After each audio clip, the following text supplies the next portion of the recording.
Hey folks, it's Lindsey Huddleston with SPS back in the building over at the Derek Coleman DC League Summer League, and it wouldn't be right. Summer wouldn't be officially starting if I didn't sit down with my guy Tarence T. Will. How you doing? Man, phenomenal, brother. How are you? Yeah, a man who can represent so many entities, not only River Rouge School District, do so many great things, but the Terrence Wheeler Foundation. He was just recently recognized for your great work throughout the greater Metro Detroit area. But we could talk about another number of things from basketball to our youth, but just what's on your mind today? What you feeling coming to see Man, your boy DC? I love it, man. I love the opportunity. It takes me back to high school. Us playing at the boys club, just competing in the summertime, wanting to get better. You know, because individually you get better in the summer, teams get better in the winter, but you need the repetitions. Individuals get better in the summer, teams get better in the winter. Absolutely. And so when you look at, little Lance Stone, where he's coming from, how he's going to mature and elevate his game.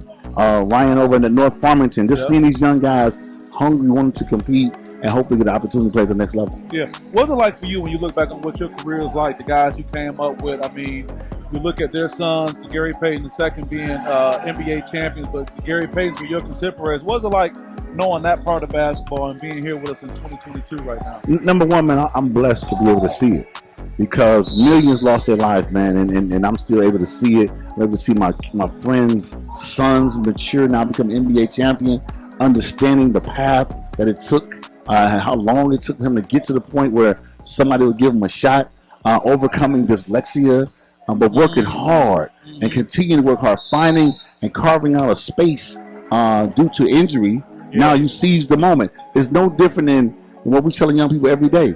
Seize the moment. When this opportunity comes, you got to make sure you're prepared for the opportunity. And that's what little Gary did, and that's what a Jordan Poole did. Took full advantage of their situation.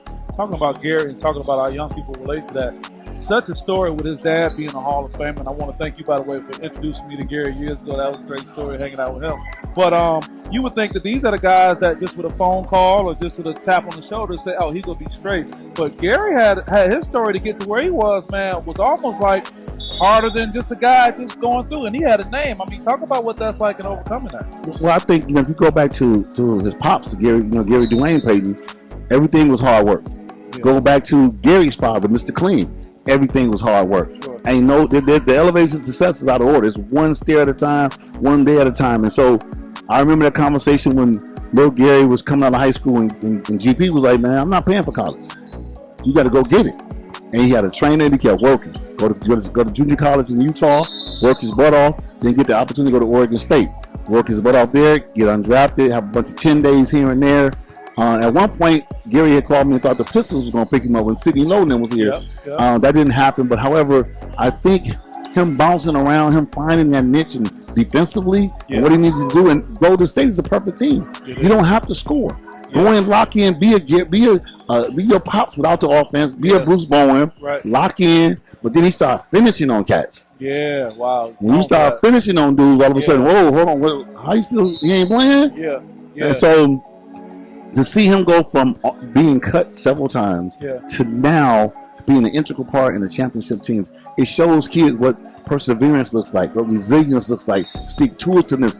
Sports is a microcosm of society, bro. Sure. You could be down today, down by 3 and win by 2. Up by 5 and lose by 1. You got to be a good steward over your resources. And that's what he's done. He's been a great steward of his resources. And he even wanted to be the video coordinator. That just shows you, whatever man. It took, man. But what's crazy about that is this is not just a guy playing. He has a name, one of the best names. It's not even like he has a different name than his dad. He's named after the legend, but he still had to go that route. And I think even for him, so sometimes what I realize is my friends my NBA friends or NFL friends who have sons, the sons don't want the pops to call that favor in.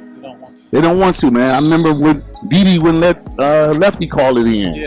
They just don't want that extra. You call it. So the American it is. But sometimes in our culture is I want to get it myself, man. I want to earn it.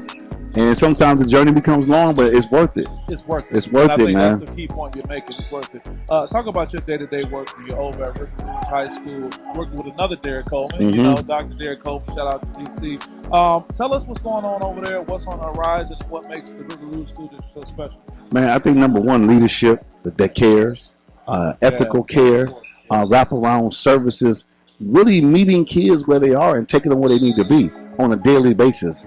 Everybody has to buy in. Everybody has to have skin in the game. Being trauma sensitive. Now, trauma sensitive doesn't mean that you're without any type of accountability. It's just saying I understand where you come from. I understand what you don't get a pass. I understand the gaps in your life. Let me try to close some of those gaps. But the most expensive thing we do in this country is put the wrong adults in front of young people. We've got to put the right adults in front of young people every day, but we don't have an opportunity to get it wrong. I don't care if you are a bus driver, if you are a lunch aide, if you are a hall monitor. If you are in front of young people, it's not enough to like them. You got to love them, bro. Yeah, that's tough. How do you manage that? Is it a process to work to get the right people? Is trial and error, to get to that point? It's a process because there's a lot of people that interview good. Very well. Yeah, paperwork looks great. Yeah. But there's some fine print that says you really lack what it takes for this kid. Yeah. Urban education is different than it was when I was in school. These kids got different challenges. These kids are getting preyed on, not prayed for. These kids are being victimized at the bus stop. These kids are in transition. How do you able to maintain a relationship? And to me, it's easy. God has given me an innate ability to build relationships with young people. Right. So I look at the formula of this, bro. If there's 5 days in a week for school, there's 4 weeks in a month. That's 20 opportunities to make contact with Lindsay. How you doing? Yeah. How was your weekend? How's your mom and them doing?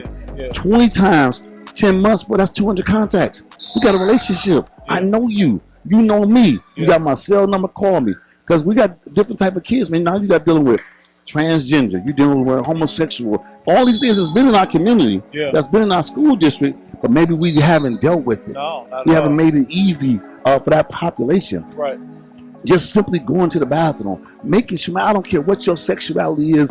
If you a kid at River Rouge School District, we're going to love you past your pain. We're going to make sure that you are safe in a safe environment. Man, schools have to be a safe haven. Nobody, Lindsay, should die going to school. No teacher should feel threatened. No kids should feel threatened. I love it, man. Now tell me this. How do you handle being available to them when the person who's hurt, they say hurt people hurt people. Yes. When they lash out at you, like you there for them all the time, you that phone call, but then they come at you and it may not be your best moment. How do you manage that? So a lot of times, man, you got to understand that, I use the principle that I was playing basketball. I think, plan, I never panic.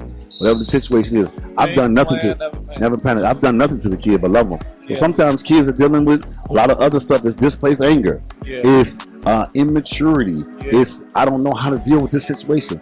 So you got to make sure you still remain cool and calm as an adult and provide tools for that kid to be successful. Because no one is immune from trauma. Right. I got my childhood trauma. You got your trauma, whatever that is, and those worlds collide sometimes. But at the end of the day, as an adult, it is my obligation to love you past your pain. Your success is predicated on adult participation. Yeah, it is. And I know about those moments when you least expected, the kid that you least expected from, because of your relationship with y'all just had that moment, those wires get crossed, and now you find yourself catching yourself. And I think for so many people, that's the experience that takes them away, but for you, it kind of keeps you running back in. Man, absolutely. Actually, I'm running to you.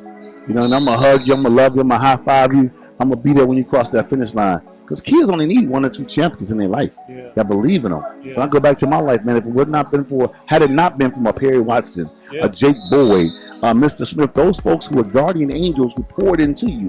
Now it's up for you to throw that rope back and pour it in somebody else. No one is successful by themselves. Somebody had to nurture and support you, love you past your pain, bro.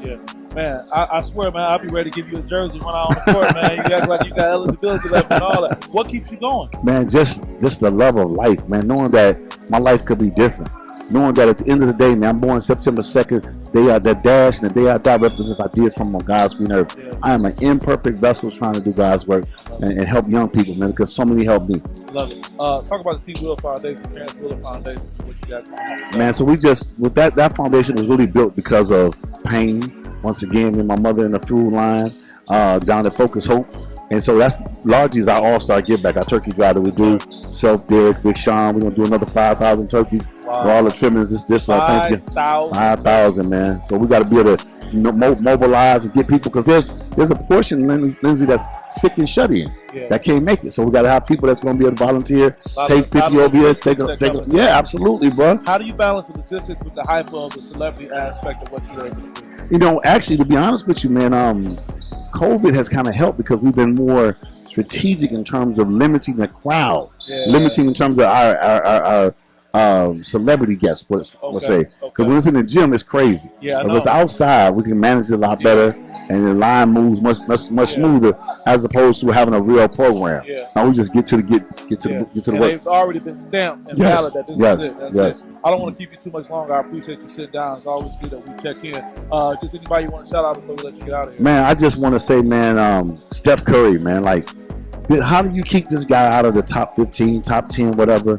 Here's a guy that said, listen, y'all told me I was slow. Y'all told me I couldn't play at this level. I got all kind of shit going on with my family, man, situations with my family. Y'all dogging my mother, y'all dogging my father. I'm able to lock in and stay focused and put that work in, man. And that's what young people got to understand, how to put that work in. Andrew Wiggins, as a team, as a unit, we're better together than we are individually, man. Yeah, I love it. I love it. Well, listen, if you don't know about Tarence Wheeler, you do now. He's doing great things, not just the River Rouge, but the great community. And I just want to say thank you for all that you're doing. Oh, man, we go way back to the governor's office, man. I know. Governor's office. Yes. T. Will always behind the scenes, pushing the buttons. He up front, too, making it happen. This is Lindsey Huddleston over at the Derek Coleman DC League Summer League, doing great things with you guys. See you next time. Peace.